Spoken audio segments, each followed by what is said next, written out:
যখন মাইয়েতকে কবরে শোয়ানো হয় তখন সে তাকে দাফন করে যাওয়া ব্যক্তিদের হাঁটার খসখস আওয়াজ শুনতে পায়।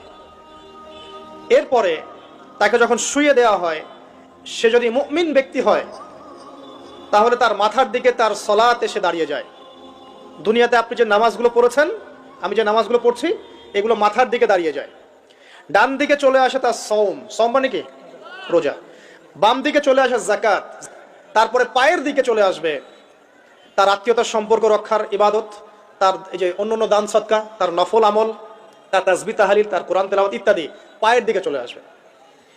এখানে একটা হাদিস এসেছে, সূরাতুল মুলক যে ব্যক্তি রাতের বেলা তেলাওয়াত করবে, কোন সূরা ভাই?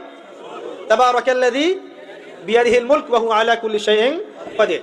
এই সূরা যে ব্যক্তি রাতের বেলা করে তেলাওয়াত করবে, ইনশাআল্লাহ সূরা মুলকও কবরে তার সাথে থাকবে।